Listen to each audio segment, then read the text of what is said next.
Okay guys, magandang umaga sa inyong lahat, ano. So, ito na yung pinakahihintay ng ating mga pick-up lovers na nagre-request, no, na nag-aabang ng 2025 or 2026 model na GWM Slacks 4x4.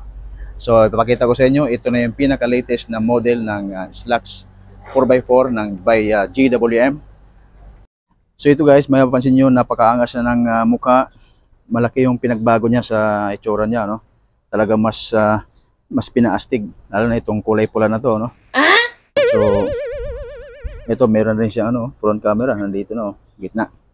So, ang kagandahan pa nito guys, yung fender design, tapos dito sa likuran, ito nga pala yung sa harap at saka sa likod. Dati dito sa may likuran naka solid disc brake, ito naman, ito ngayon naka ventilated na, pareho na sila sa harapan. So napakaganda niyan. Tapos ganoon din, naka leaf spring with a shock absorber, so kaya pa rin niyang ikarga yung 1050 kilograms.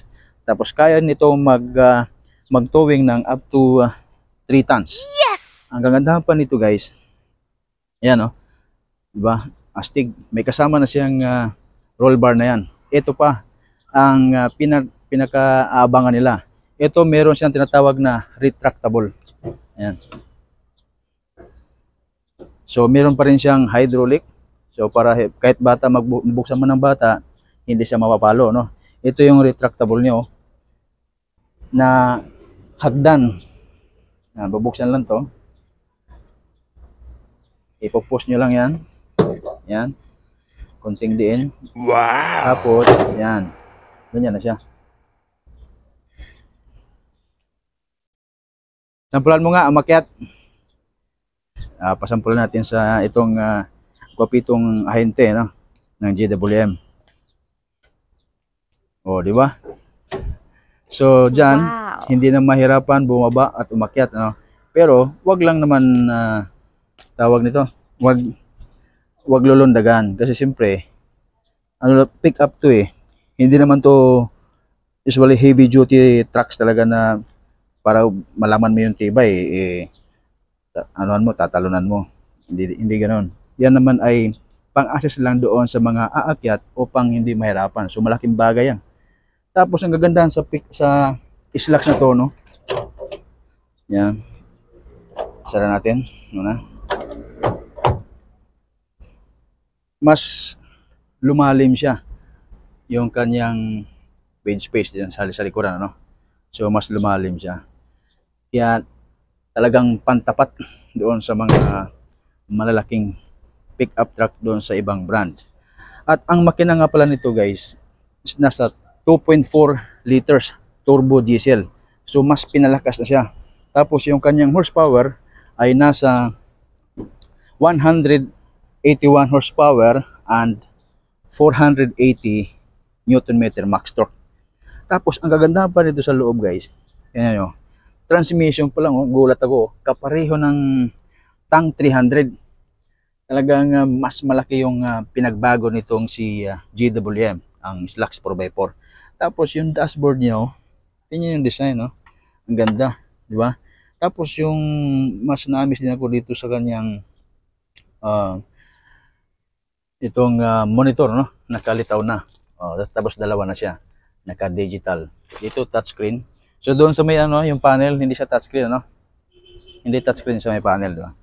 So dito lang yung touchscreen. So napakaganda ng pinagbago nitong si Slacks sa 4x4 automatic. So tapos dito guys, yan. Ito. Meron siyang cooler dito. Pwede mo ilagay dito yung inumin mo, no? Kung meron ka dyan na blue label, lagay mo rito. Tapos buksan mo lang to, hindi lamig na yan, di ba? Hindi mo na kailangan maglagay ng yelo. Tapos itong tinatawag na 12 volts 1, 12 volts 2, 12 volts 3. Ito pala is pwede mo siyang lagyan ng extension wire kung meron kayong isasaksak. Tama ba? Yung kung may isasaksak ng mga appliance. Di ba? May mga nakaabang na siya na harness. May nakaabang na harness. So pwede mo siyang lagyan, no, para doon sa paglalibaw nag-outing kayo, meron kayong mga daladalang sound system, yan, pwede kayong gumawa ng saksakan, extension. Tapos, ito nga pala ay 9 speed, no? So, mas talagang pinabilis at saka mas pinalakas. Malaki yung pinagbago niya. Tapos, meron din siyang voice command. Ito pa, dito. O, diba? Ang ganda nung sa steering wheel, yung sa design, no? Meron tong voice command na kung gusto mo palit ng FM or station FM, pwede. Kung may tumawag, voice command mo lang, pwede mong sumagot. At saka, yung open and close window. Pero doon sa open and close aircon, wala, hindi pa kasama sa voice command. So, open and close window pwede. Yan guys, no? Ang ganda talaga ng pinagbago ng JWM. So, ganun pa rin sa mode niya. So, meron siyang sports, off-road,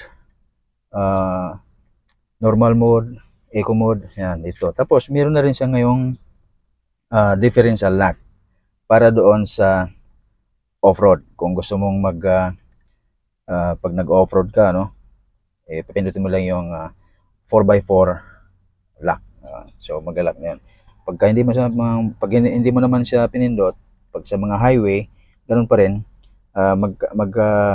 mag-automatic pa rin siya kung kailangan na gumamit ng 4x4. Ito, naka-post start button. Yan, naka-paddle shift na rin, no?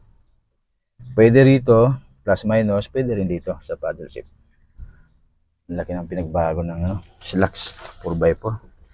Dito sa likod naman, so itong mga sidings niya, no, talagang rubberized, saka naka-leather. So, hindi masakit sa long drive yung kamay mo, no, pagka nilagay doon. So, ganun din. Dito yung upuan niya, naangat din siya. Yan. Plus yung dito, yung sa may sandalan, buksan din. Yan. Pwede ilagay yung mga importanteng bagay dyan. Kung marami kang pera, yan, pwede malagay dyan. Pero yung presyo nito guys, ito nga pala, meron ditong USB charger sa phone, diba? Yung sa likuran, pwede mag-charge. So, ito pala ay ang presyo nga pala nito is hindi nagbago, no? Sa ngayon, nasa 1,498,000 pa rin. So, pero by next month, July, magkakaroon na ng price increase. Kaya doon sa mga nag-aabang na nito, no, mag-reserve na kayo. Kasi meron silang available color na white, black, blue at saka red. So, yun lang guys sa mga nag-aabang sa unit na to. Pwede na kayo pumunta dito sa dealer na to, sa JWM Whiskey Talabang, or kahit saan man JWM malapit sa inyo. Kasi ngayon nasa 1,498,000. Napakaganda na ng kanyang mga safety features, nagbago malaki. Pero yung presyo 1,498, pero by July magkakaroon na ng price increase. So yun lang guys. So paano sa pandaling, ganito lang guys. So press mo na ang lock button. Yan. Tapos ito 1, 2, 3. 1, 2, 3, long press. Tapos pagka long press guys, bitaw. Ayan na siya. So tingnan mo naman, oh. Diesel engine siya pero medyo matahimik yung makina, no? Kasi naka heavy duty timing belt siya. So mas less ang kanyang maintenance cost. So ganun pa rin, meron pa rin siyang 360 camera. So as usual, nandiyan pa rin yung mga safety features na mga departure warning sensors, mga ganon, mga lane sensors, mga ganon, nandun pa rin. So yung voice command, try natin. Pipindutin lang yung yung voice command. Ano lang? Hey, JWM. Hey, GWM. Or baka dapat nakasara yung pinto. Tingnan natin. Try natin yung voice command. Hey, hey JWM. Or baka dito ah.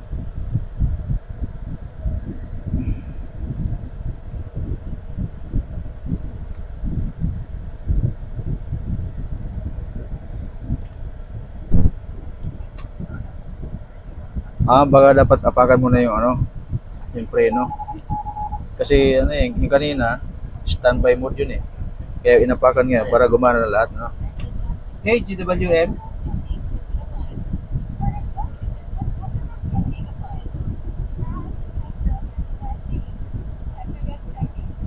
Ito. Hey, GWM.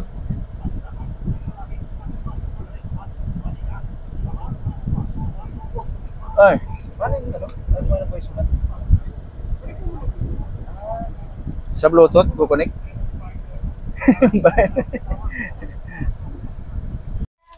So, ito guys, tatry natin yung voice command. Meron siyang voice command itong si Slax 4x4, no? So, pag nag-voice command kayo, hi or hello JWM lang ha. Ito, tingnan natin ha. Hi JWM. Hi, dear master. Open window. Okay, rolling down car window. So, ibig sabihin guys, pag open window, itong sa may driver side lang ang mag-open window. Close window. Okay, rolling up car windows. O, diba? So, ngayon, yung aircon, ipapa-on natin sa kanya. Hi JWM. Hi, dear master. Please on the aircon. Okay, turn on AC for you. O, diba? Please turn off the aircon. Okay, turn off AC for you. 1+1.